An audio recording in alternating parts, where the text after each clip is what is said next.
terrorists opened fire in the Baghat Barzulla area of Srinagar district in Kashmir today. This firing has in fact been caught on CCTV. Those are disturbing pictures that we're putting out on our screens at the moment. Nazir Masoodi joins us for the very latest. Nazir, what more can you tell us? Disturbing pictures on our screen that have been caught on CCTV of a terrorist opening fire. Yeah, exactly. It's a deadly attack which has been caught on camera.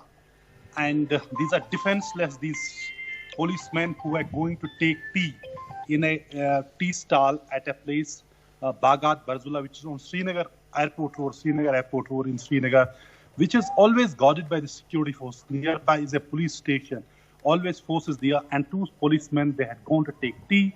You can see one militant pulling out his rifle from inside his ferry, then resorting to indiscriminate firing.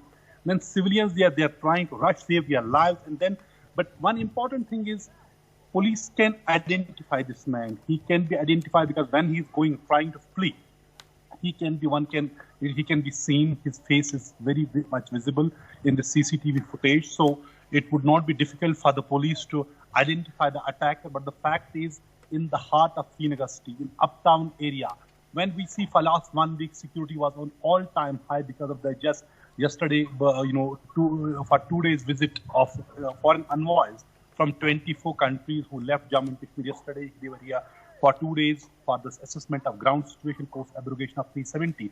And this is the second attack in a eatery shop or a restaurant in Srinagar in last 3 days. Therefore, yesterday, owner of a well-known dhaba, Krishna Dhaba, was shot at and injured in Srinagar's Dalgate area, in Sonwar area. And we see today there were two encounters. One was in Shopia where 3 militants were killed.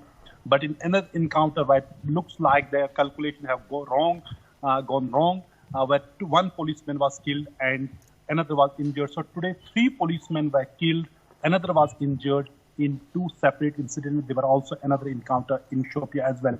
But this is really bizarre and shocking to see in Srinagar's posh Barzulla area, uptown area, which is seen as a very safe area, a militant coming, pulling out his rifle, AK-47 rifle from inside his ferry. They're resorting heavy firing on policemen who were defenseless, taking tea, and both have been killed. All right, so 2 policemen there have been killed in that firing. Absolutely shocking CCTV footage there. Nazir, appreciate you for joining us with the very latest. We'll keep coming back to you for more updates.